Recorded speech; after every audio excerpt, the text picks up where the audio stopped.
Salam alaikum, Azul Fillaoun, bonsoir.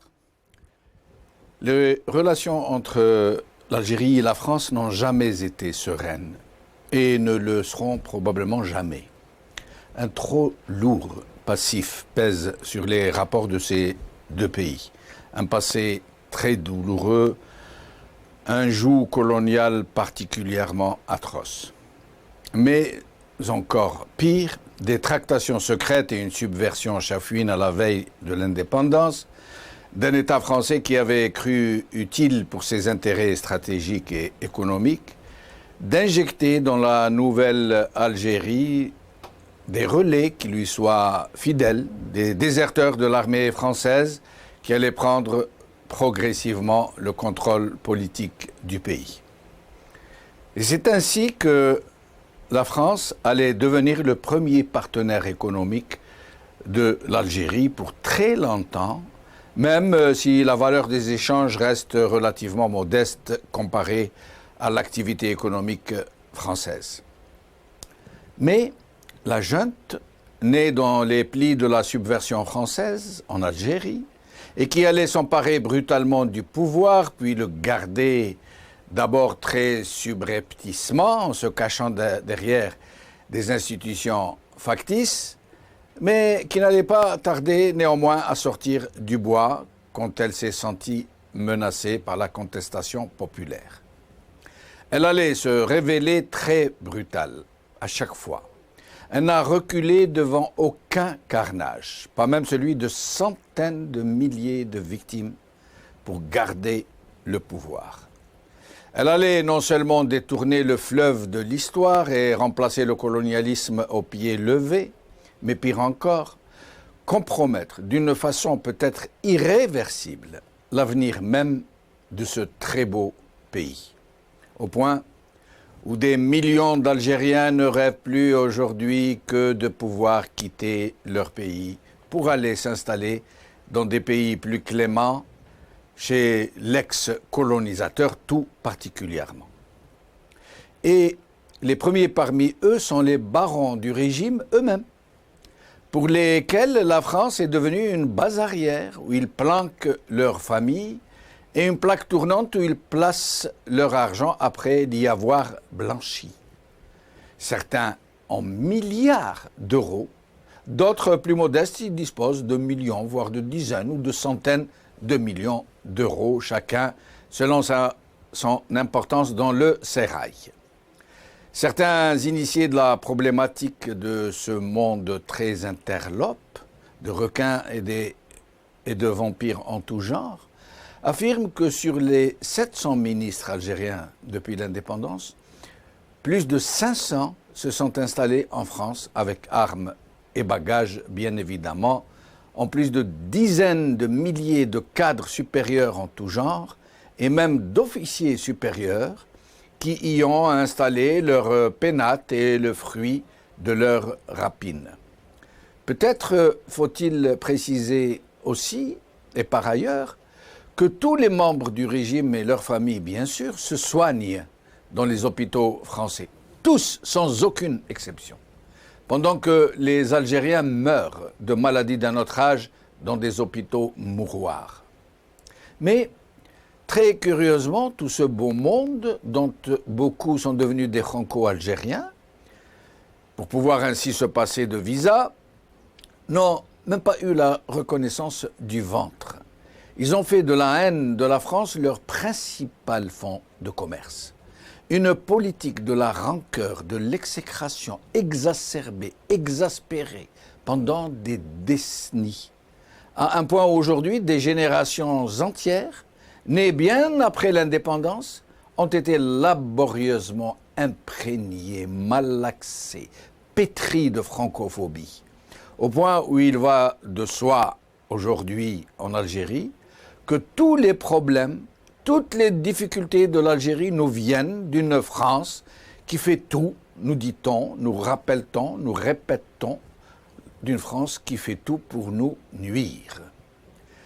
L'ex-ambassadeur de France en Algérie, M. Xavier Driancourt, qui a commis il y a environ 3 mois un brûlot sur l'Algérie où il fait de fracassantes révélations sur la réalité du système politique algérien, vient de récidiver par un entretien qu'il a accordé au journal en ligne Oumma, où il continue sur sa lancée et où il confirme que les institutions en Algérie sont de simples façades Potemkin, où la réalité du pouvoir n'est pas celle visible et que seule une dizaine d'initiés en sait la vraie réalité. Deux questions se posent néanmoins. Quelle est l'explication à cette transgression de l'obligation de réserve pour ce genre de responsabilité? L'ex-ambassadeur a-t-il reçu un feu vert de l'État français pour dézinguer ainsi le régime algérien? À plus forte raison que depuis l'indépendance de l'Algérie, en 1962, jamais un président français n'a été aussi loin qu'Emmanuel Macron, qui a déclaré en présence de plusieurs personnes et d'un journaliste du Monde que les visas pour la France accordés aux Algériens allaient être revus à la baisse, 50% de baisse, en précisant néanmoins que cette mesure visait surtout les membres du régime et leurs familles. Il n'a pas omis de rappeler par ailleurs que l'Algérie s'est construite sur une rente mémorielle entretenue, écoutez bien, par le système politico-militaire. Et je viens de le citer. Un système politico-militaire. Et jamais un chef d'État occidental, encore moins français, n'avait osé aller aussi loin et appeler ainsi les choses par leur vrai nom. Ce qui allait, bien sûr, provoquer une immense clameur en Algérie, non pas au sein de la population, qui ne porte pourtant pas la France dans son cœur, mais par le régime et tous ses relais, à un point où l'ambassadeur d'Algérie en France a été immédiatement rappelé et l'espace aérien interdit aux aéronefs militaires français à destination ou en retour du Mali. Cette toute récente sortie de Xavier Driancourt ne va certainement pas arranger les choses. Des relations bilatérales très dégradées et qui risquent de s'envenimer très gravement.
Xavier Driancourt dézingue le régime politico-militaire, c'est le titre de notre émission d'aujourd'hui.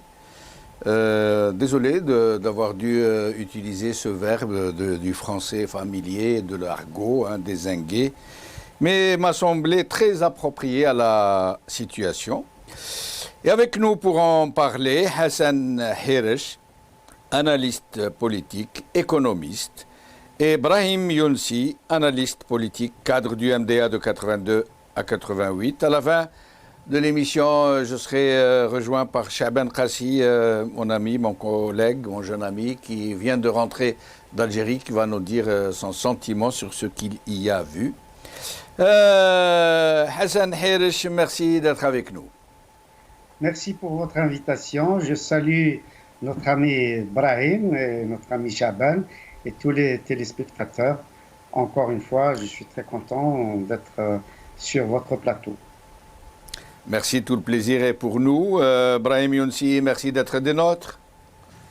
Merci de m'inviter. Je vais prendre mon pneumatique et venir habiter chez vous. On ne demandera pas mieux. On ne demanderait pas mieux. Marhaba bik, c'est Brahim. Vous nous êtes très utiles et vous êtes très demandés l'un et l'autre. Ainsi qu'à Chabel Kassi, qui m'oublie. Oui, ah oui, oui, oui. Chabel Kassi était en Algérie pour quelques jours. Il est allé voir là-bas. Oui, oui, oui. Voilà, Cachotier. Voilà, ça explique tout.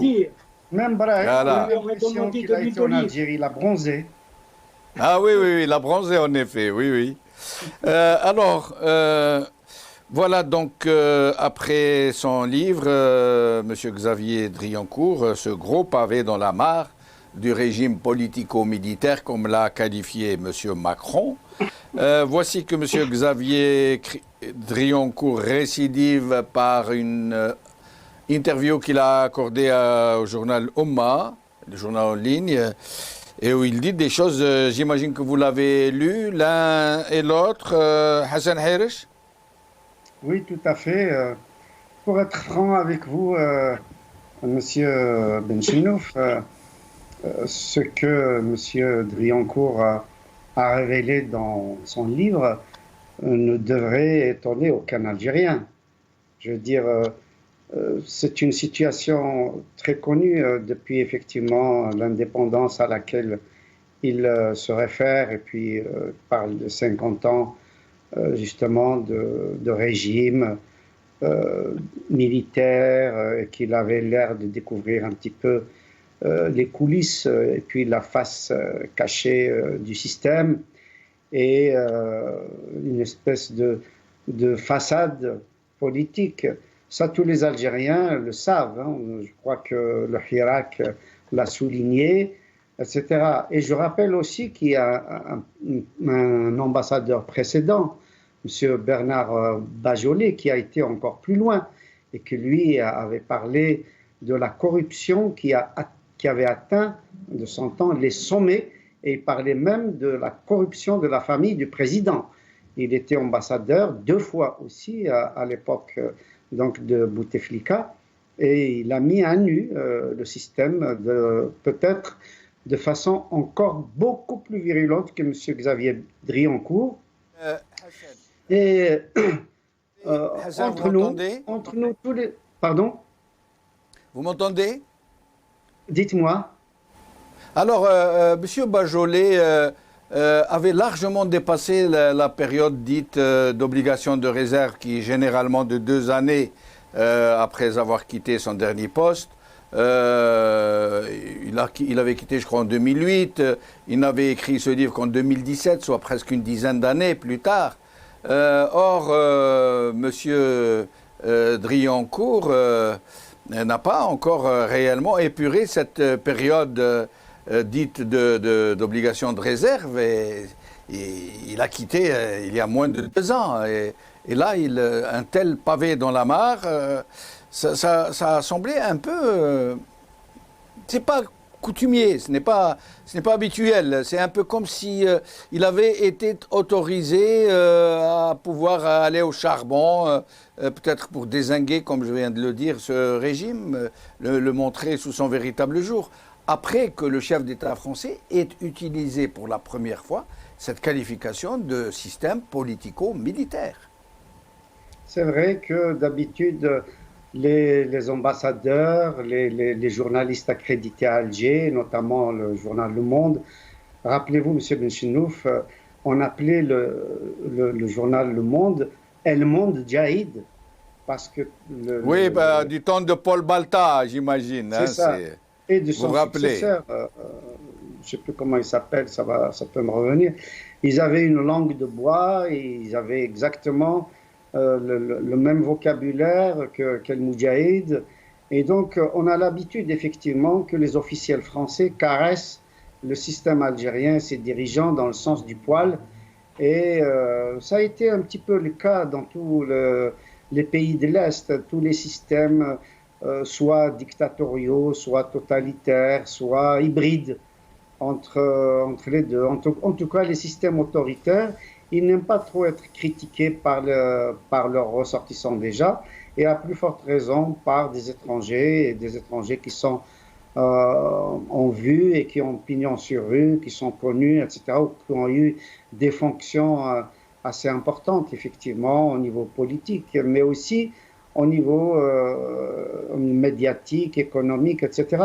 Ce que révèle, comment il s'appelle, donc Xavier Driancourt, moi personnellement je l'ai vécu.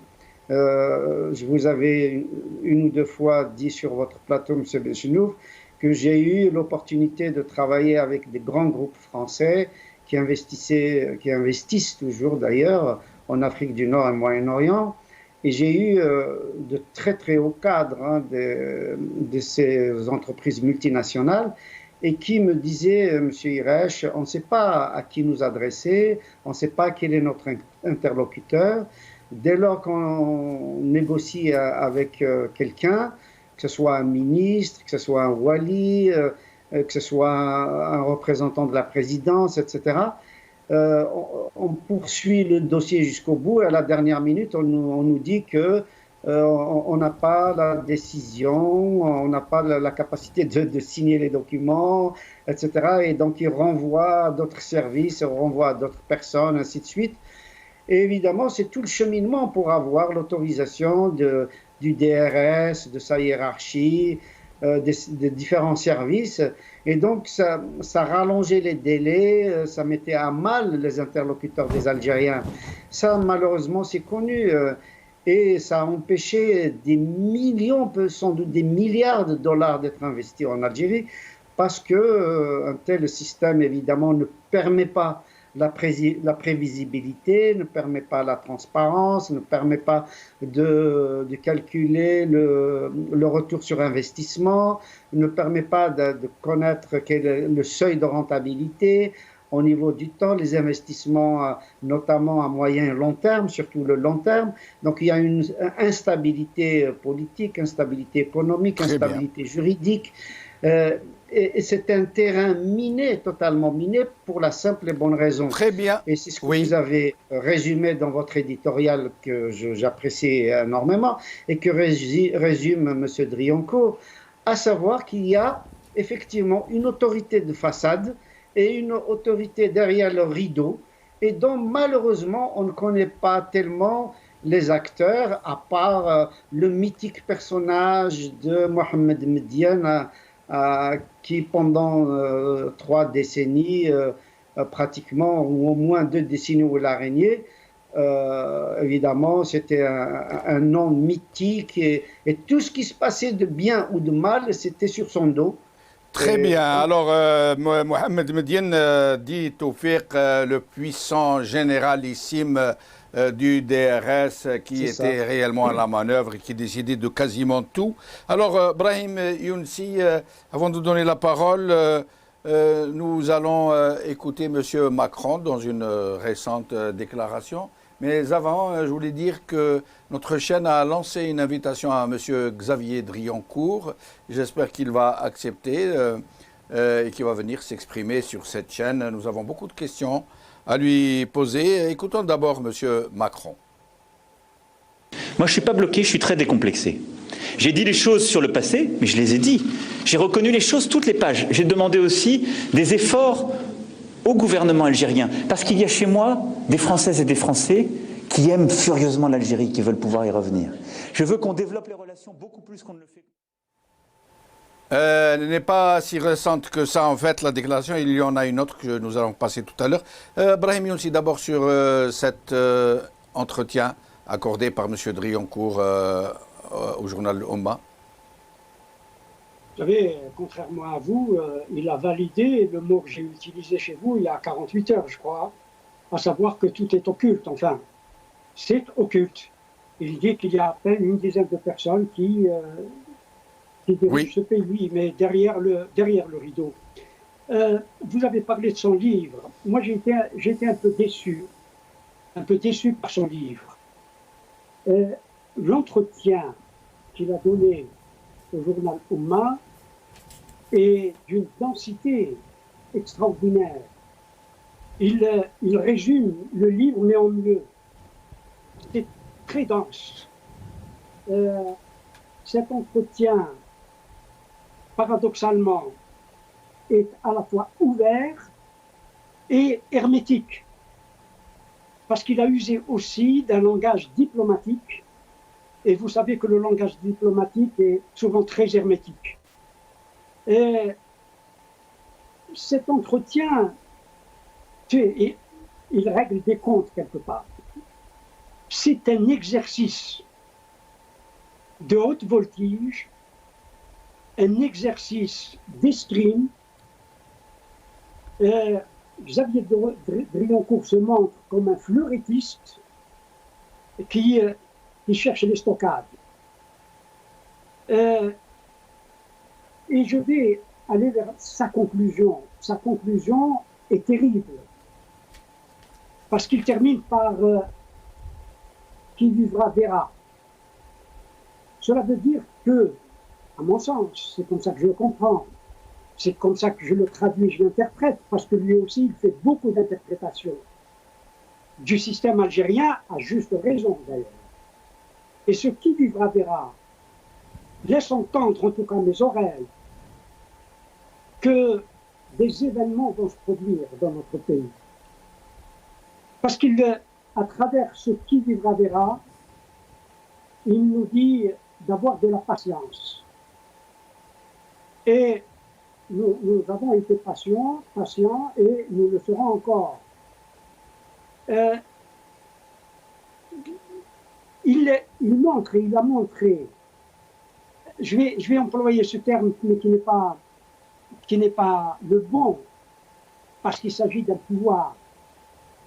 Le pouvoir d'Alger se montre, il l'a démontré d'une certaine manière, se montre comme une maîtresse jalouse, pardonnez-moi ce mot. Et il a montré que le pouvoir d'Alger veut absolument l'exclusivité.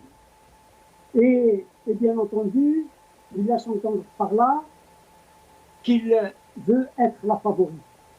Et c'est vrai que le pouvoir d'Alger a toujours voulu être la favorite de la France.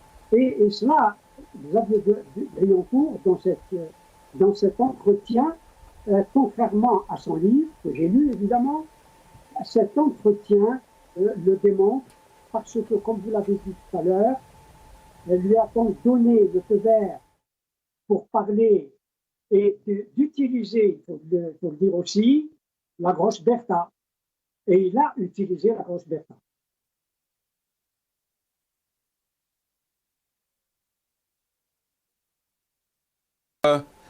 Monsieur Macron, et puis je poserai une question à Hassan Hirish. Monsieur Macron. Il faut pour cela avoir le courage de dire les choses et de ne céder à aucune simplification. C'est ce discours de vérité et de complexité que j'ai toujours tenu et que je tiens aujourd'hui.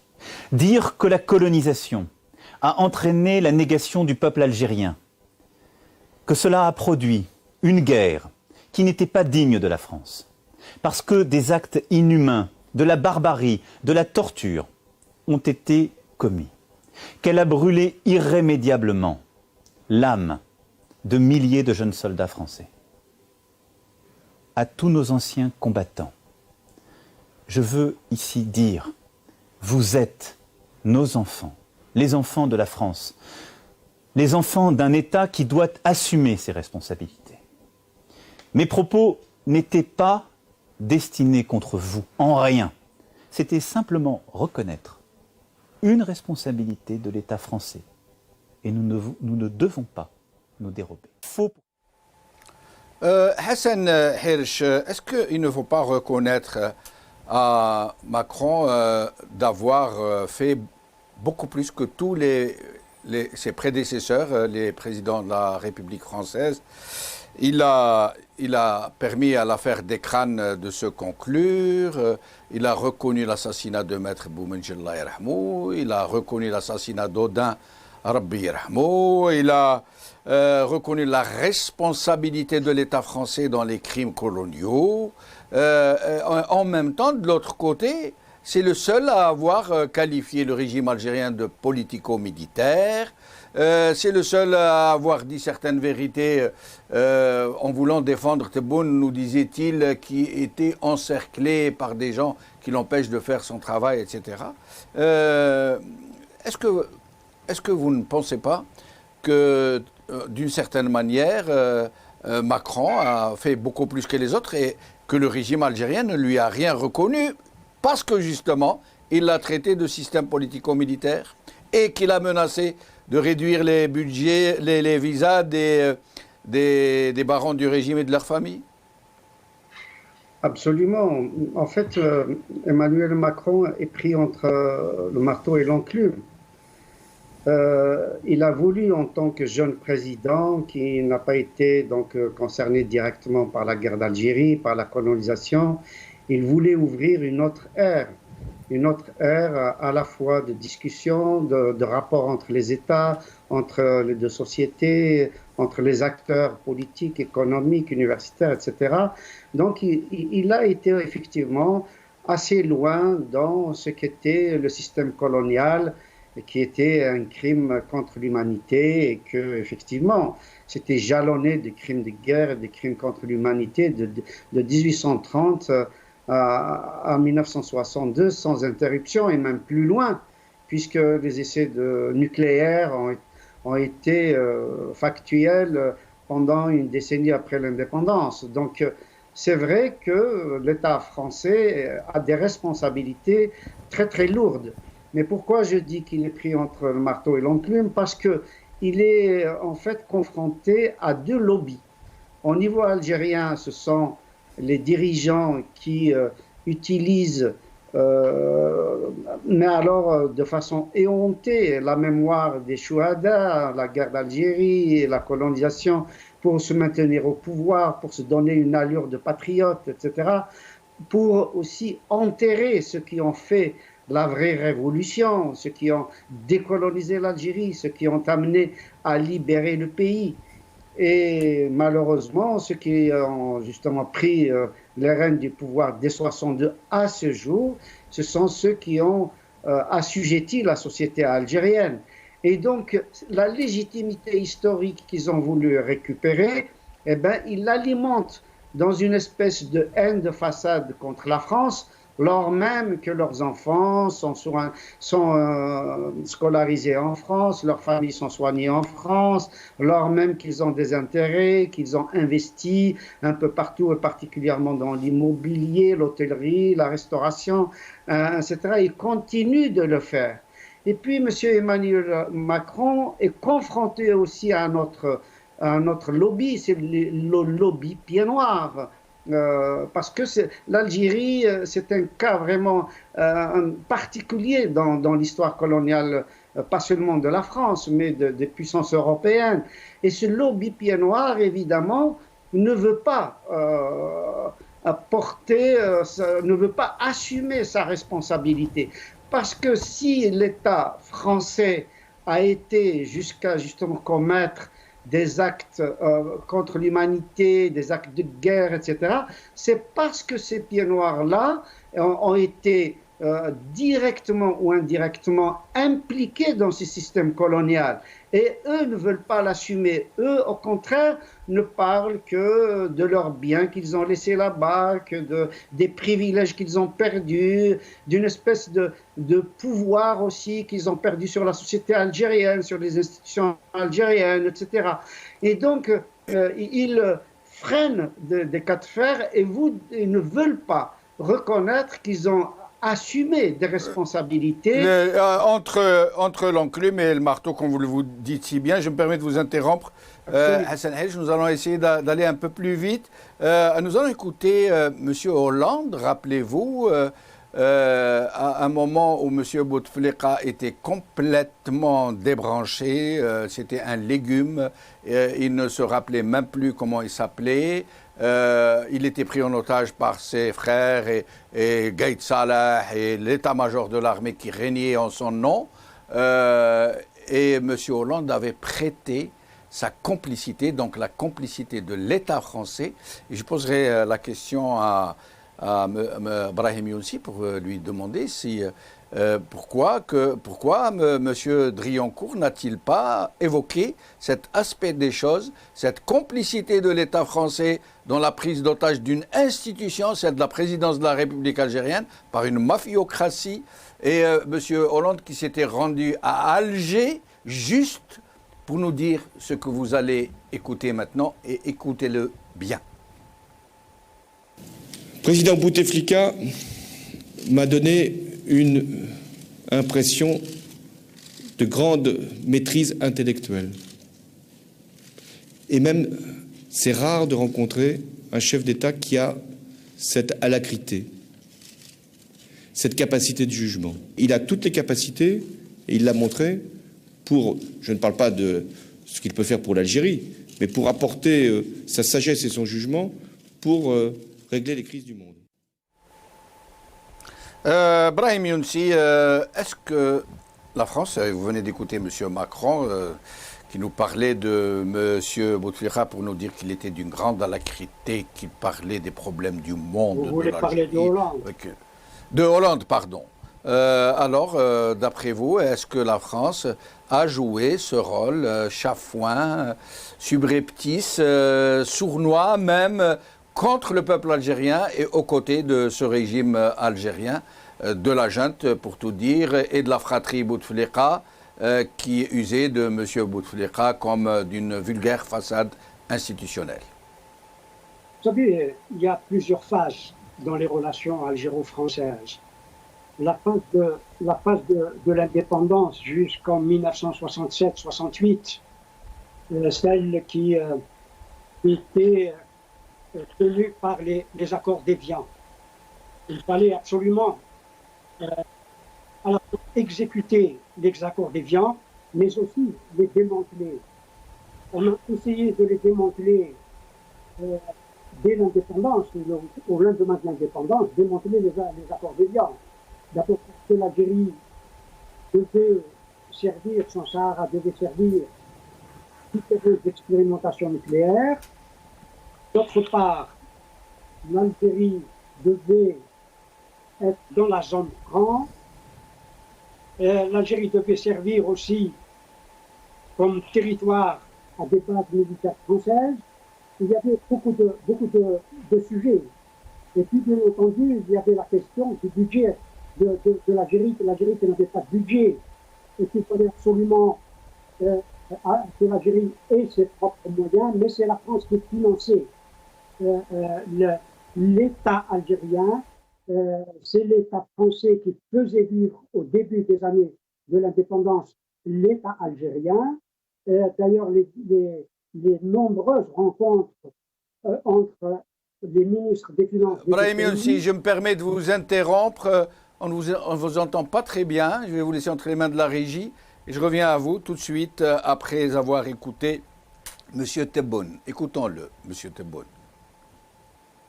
رئيس الجزائر استدعت سفيرها في باريس بعد تصريحات ماكرون. يعني هل عودة السفير إلى باريس مشروط بشيء ما؟ مشروط باحترام الجزائر، احترام كامل للدولة الجزائرية. ننسى باللي كانت يوم من الأيام مستعمرة تاع فرنسا، دولة قائمة بكل أركانها بقوتها، بجيشها القوي، باقتصادها اللي ماشي وتقوى، بشعبها الأبي اللي ما يرضخش إلا لله عز وجل. إذا كان مشهور هالظروف صح، العلاقات هذا شعب، مسؤولية نتاع الشعب، نتاع أمة، نتاع تاريخ، والتاريخ ما يتزيفش. نقدرش باش نعجبك نقول لك لا ما كان والو، لا الشيء الآخر كله أمور داخلية تاعهم. Brahim Younsi, je reviens à vous pour vous permettre de poursuivre. Oui, donc il y a eu toutes ces étapes.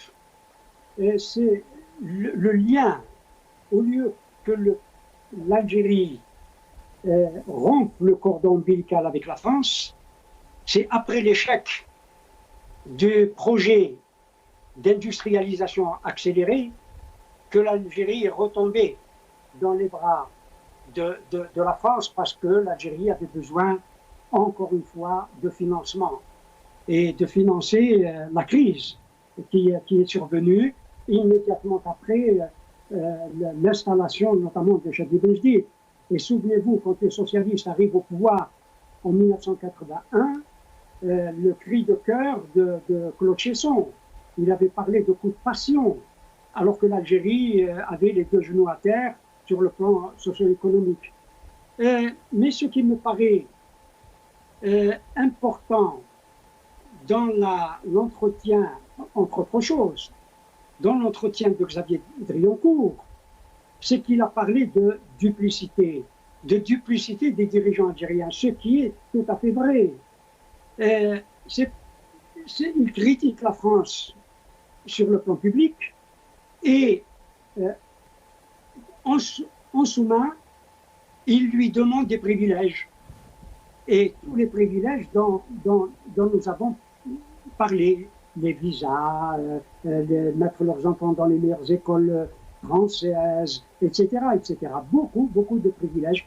Et c'est ce que, à juste raison, Xavier Drioncourt a appelé la duplicité des dirigeants algériens. Comment voudriez-vous que l'Algérie ne soit pas, effectivement, comme me l'ont dit certains politiques français, ne considèrent pas l'Algérie comme leur précaré. J'utilise le mot qu'ils ont utilisé devant moi. À un moment donné, ils considéraient l'Algérie comme leur précaré. Et peut-être jusqu'à maintenant, ils l'ont considéré comme leur précaré, mais voilà, il y a une nouvelle situation géopolitique, et cette séparation, parce que j'ai l'impression qu'il y a une séparation, je ne parle pas de divorce, mais il y a une séparation entre la France et l'Algérie, parce que Emmanuel Macron est allé lui aussi avec une grosse massue quand il a parlé notamment de régime militaro-politique. Et je crois que Emmanuel Macron a, de cette manière, purgé, contrairement à ce que Hollande avait continué à faire.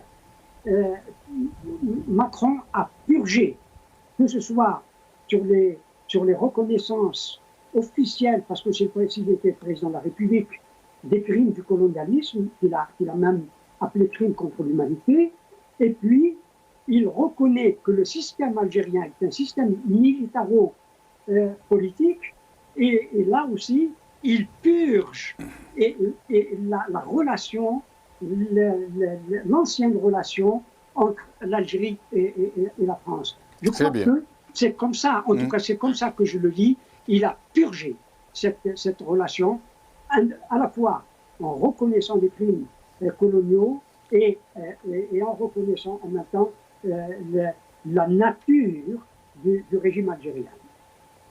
Très bien. Alors, dernier tour de micro, 2 minutes chacun, s'il vous plaît, parce que nous devons recevoir Chaban. Alors, j'aimerais citer un passage où il parle du général Tawfiq, général Medienne. Alors, écoutez ce qu'il dit. Croyez-vous que cela fut facile pour moi d'organiser une rencontre avec ce dernier, avec Tawfiq, pour un ministre français qui demandait à le voir, alors même que son interlocuteur facial et officiel n'était pas le général en question. Hassan Hersh, le dernier tour de micro sur cette très curieuse sortie de M. Drioncourt après celle de M. Macron. Est-ce le divorce? Est-ce seulement la séparation, comme l'a dit Brahim Younsi? Est-ce que ça risque de s'aggraver davantage? Et est-ce que le régime algérien peut se le permettre, lui, dans tous les barons, placer leur fortune en France, tout particulièrement, leur demeure, leur commerce, leurs enfants, à votre avis? Hassan, en moins de 2 minutes, s'il vous plaît. Personnellement, je pense que c'est un épiphénomène. Euh, on l'a vu par exemple avec Pierre Conesa qui avait fait le même livre après avoir été pendant des années ambassadeur en Arabie Saoudite et qu'une fois revenu en France, il a vilipendé la diplomatie du chéquier. Et donc, c'est une habitude en réalité des anciens diplomates qui, une fois revenus de leur mission, écrivent sur les pays respectifs où ils ont été missionnés. Donc moi, je pense à la limite que ça arrange bien aussi bien les élites, enfin le pouvoir français que le pouvoir algérien, dans la mesure où on va faire semblant que, vous voyez, on se dit des choses et que ça n'a pas d'incidence et que c'est tout à fait normal. Qu'on puisse se dire un certain nombre de vérités, etc. Moi, je pense que ça arrange les deux systèmes, tout simplement, parce qu'en réalité, on ne va pas au fond. Le fond, c'est quoi? C'est permettre tout simplement aux Algériens et aux Français de travailler ensemble, de permettre à des universitaires des deux pays de travailler ensemble, à des entrepreneurs de travailler ensemble, à des syndicalistes de travailler ensemble, à des étudiants de travailler ensemble, c'est-à-dire qu'il y ait une interpénétration entre la société civile des deux pays, parce que en fait, on sous-utilise les potentialités algéro-françaises. Quand on pense qu'il y a entre 5 à 6 millions, peut-être plus, d'Algériens, enfin de Français d'origine algérienne et des immigrés, etc., et qu'il y a des milliers de binationaux, des centaines de milliers de binationaux, donc il y a là un vivier extraordinaire pour faire une alliance des deux pays et pour échanger sur des choses absolument nécessaires au niveau économique, au niveau de la recherche scientifique, au niveau du droit d'aller et venir et de tout simplement de permettre aux deux sociétés de se connaître, d'aller plus loin. Il faut rappeler, M. Benchenouf, et vous l'avez dit peut-être, me semble-t-il, dans une de vos émissions, les mariages franco-algériens sont les plus nombreux en ce qui concerne la France ou l'Algérie avec des étrangers. C'est-à-dire il n'y a jamais eu autant de mariages avec les deux ressortissants, ni avec les Portugais, ni avec les Italiens, qui pourtant étaient là de façon massive aussi, et de notre côté, ni avec les Palestiniens, ni avec les Irakiens ou Égyptiens, qui étaient aussi massivement présents en Algérie. Donc c'est un cas d'exception, et malheureusement, on utilise tout ce qui est néfaste, tout ce qui est blessant, etc., alors qu'il y a des potentialités extraordinaires. L'Algérie doit chercher tout simplement ses intérêts en permettant notamment le transfert de technologies. Aujourd'hui, c'est la Chine qui profite de la technologie française et non pas l'Algérie, alors que c'est nous qui pouvons le faire et qui avons la capacité de le faire beaucoup plus facilement que malheureusement les dirigeants algériens restent dans l'idéologie et sont prisonniers justement de l'autorité qui ne leur permet pas de s'ouvrir. Merci Hassan. Brahim Younsi, en moins de 2 minutes, s'il vous plaît. Je vais essayer d'entrer dans les 2 minutes. Ce qui est très intéressant dans l'entretien, très dense, je le répète, il est à relire et à regarder de très près, c'est que les dirigeants français, et Xavier Drioncourt le dit d'une manière claire, que les dirigeants français considèrent toujours l'Algérie comme une question de politique intérieure française. Et Drioncourt le reconnaît en disant que la question algérienne, dans toutes les dimensions qu'elle recouvre, histoire, mémoire, immigration, fait partie de la vie politique. C'est assez habile de le dire de cette façon-là, qu'elle fait partie de la vie politique française. C'est quand même, mais ce qui me paraît, pour conclure, extrêmement important, à la fois par rapport aux dirigeants algériens, mais aussi sur un plan politique stricto sensu. à savoir que sur la question des visas, Xavier Drioncourt lui donne un sens.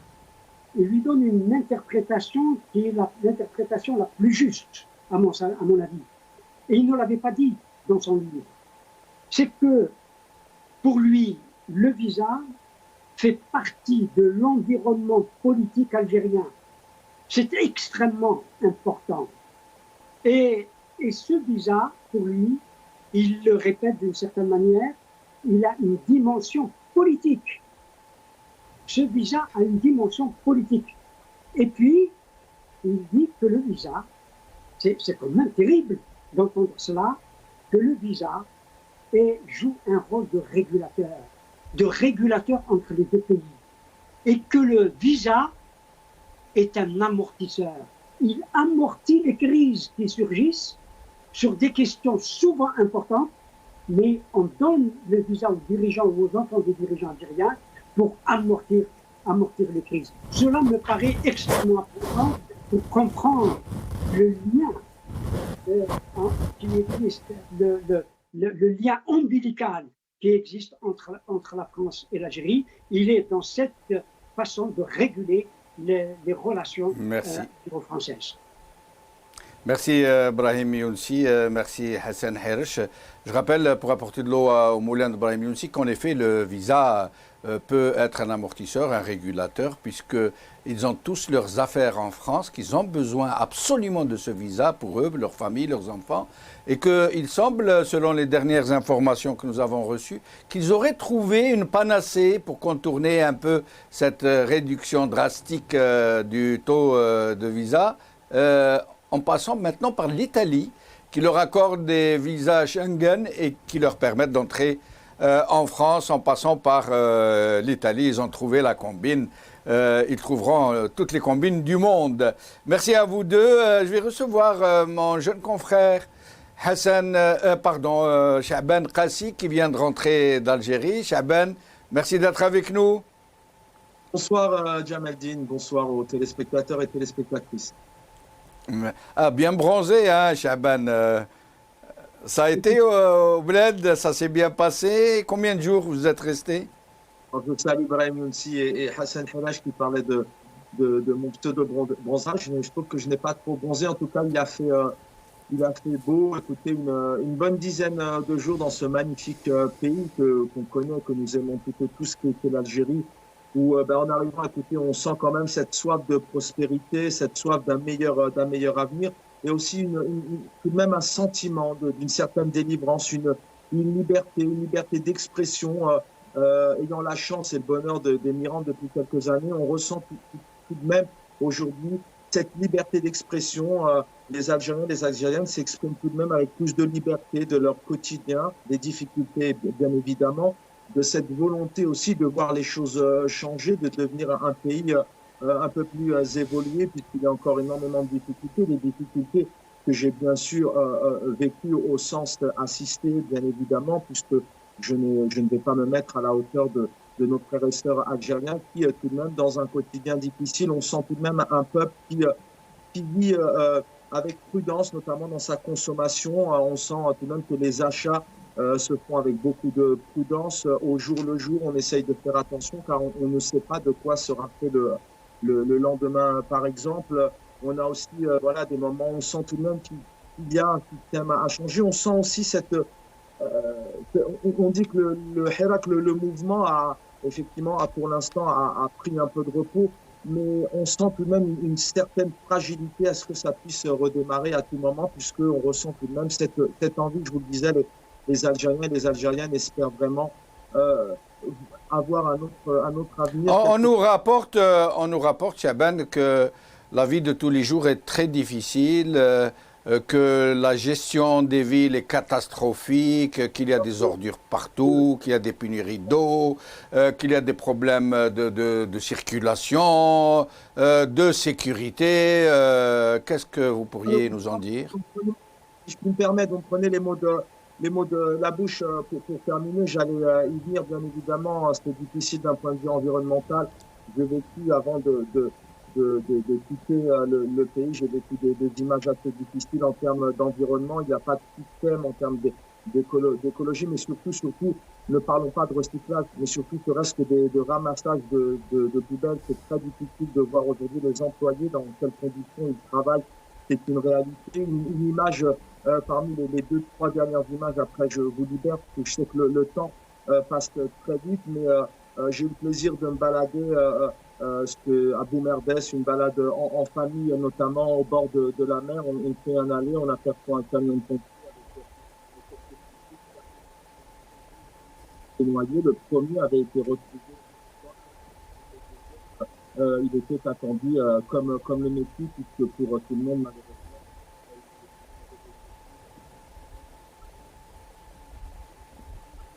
pas d'hélicoptère, pas de scooter de mer. Et à ce moment-là, qu'est-ce que nous voyons en direct? Un avion arrivé, monsieur le président de la République, Abdelmadjid Tebboune,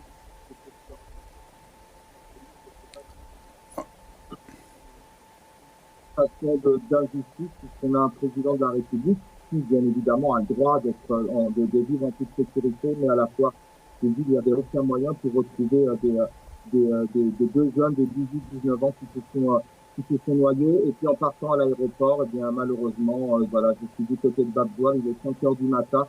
En sortant à 1000 mètres de la maison, il est 5 heures moins 4, 5 heures moins 10 pour être précis. Et là, on aperçoit une chaîne, une queue, voilà, en Algérie, on appelle ça la chaîne, pour essayer d'avoir une ou deux ou trois pochettes de lait. Donc, ce sont des choses que j'ai vécues. Et puis, pour terminer, ben, on entend souvent, alors en cabine, on dit ça, Oral Douamen, mais à Douralen, Doural Nastia ou Doural Nalan, quand est-ce que l'eau sera de retour demain? L'eau n'est pas revenue depuis plusieurs jours. Peut-être que l'eau reviendra quand vous entendez ça en 2022. C'est difficile dans un pays comme l'Algérie. Chaban Qassi, merci beaucoup pour ce témoignage. Merci Brahim Younsi, Hassan Hirj. Merci à vous, chers amis, d'avoir suivi cette émission. Bqa la khair, b'slama.